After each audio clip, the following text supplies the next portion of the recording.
Hey guys, it's BigfeetzGaming, and today we're taking a look at MINImax Tinyverse, of which All Blue Inc. were kind enough to provide me with one of their DLC packs that comes with all the units and champions for the game. That being said, as usual, gameplay in the background has been taken from both my stream as well as pre-recorded footage. Let's dive in. MINImax Tinyverse is described by the developer as real-time battle chess, in which you lead your favourite champions as they battle for glory in the Tinyverse. The gameplay takes place in a lane-based system for two players to go head-to-head. Each player has 3 primary objectives and can use both the main lane itself as well as a smaller and faster river lane to get their troops to each objective, and the game takes place over a day and night cycle. After 6 minutes or the last structure falls, the game ends. In the case of time being up, the player with the most objective damage wins. Each player in the game is able to build their own deck of sorts, containing a choice of 6 troops and 1 champion, as well as 6 miracles alongside the 2 base ones that everyone has no matter what. During the game, each player has 2 sets of resources that slowly recharge over time. One allows for the placement of your troops, and the other allows you to use your miracles, meaning that you can't just shit out all your troops at once, but you do have to carefully select them. Your champion, on the other hand, does not cost any resources to spawn and will do so on its own. Once your troops are out, you have no control of them outside of affecting them with miracles. Your champion, on the other hand, you can move short distances, use its ability, and even order it to halt movement. The miracles, on the other hand, can be used at any time provided you have the resources to do so, turning the battle in your favour. So in the game, each unit has a cost and unit count associated with it, as well as its own unique purpose. Some units may be heavily armoured and slow, whereas others, such as some of the assassin units, are significantly quicker, and are even able to completely ignore the landscape during the night, opting to jump up and down walls for a straight path to the enemy objective. As an example, let's take a look at the Glyptos Brawler, one of the melee units for the Creator faction. It costs 20 resources and has a unit count of 3. Each unit has a specific armor type and does more damage too, and takes more or less from other specific types. Some units also have abilities they can use. In the case of the Totemist, they are able to summon a healing totem to aid nearby allies. All of these units come together in a way that forces you to think about what units you use and when. Sure, you could put out your siege units now, but are they actually going to reach a structure? Maybe you can slip some down the river whilst your other units take the main path. Do you need to counter a specific enemy unit? Maybe yours is being countered and you should rethink your strategy. Overall, currently, there are 11 units, or troops as the game calls them, for each faction, meaning you aren't going to be using all of them at once in your 6 unit composition, forcing you to think carefully about which you want to take and how they might synergize with other units. Okay, so we've talked about the troops, but what about the champions I mentioned? Each faction has 4 champions currently, and each one plays differently to others. Take Creator for example, you have Maraka, which is a close range tanky brawler with a leap stomp ability. Thinuk, a ranged spellcaster with a lightning strike you can cast. Kaya is a melee assassin with the ability to hide and deal more damage on her enemies. And finally, Nia, a ranged champion that has the ability to swoop in on distant foes, dealing damage before backing away. How you control these champions in the heat of battle can be a crucial factor in your victory, and losing one early whilst your opponent still has theirs up can be problematic, as these champions are very capable at taking out troops and turning the tide of a battle in your favour. Alongside their abilities, you have 2 other actions you can perform with your champion: Hold, and the ability to physically pick them up and move them short distances, useful for when you need to reposition, or stop your champion running headfirst alone into enemy troops.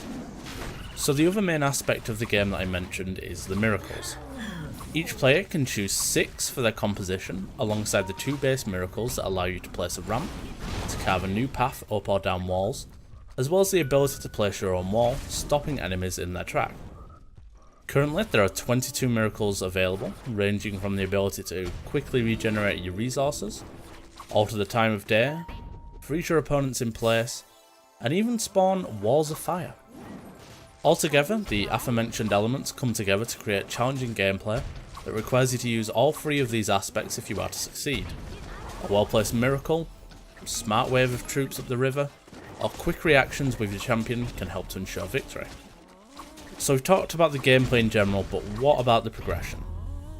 Unless you purchase the 2 Realms pack that was provided to me, you are going to need to purchase your troops and champions, but the rate at which you do so seems to be fairly reasonable, with there being no sight of any purchasable currency outside of the aforementioned pack. Daily quests allow you to earn increased currency by completing simple objectives such as playing 5 matches, or just winning a single game.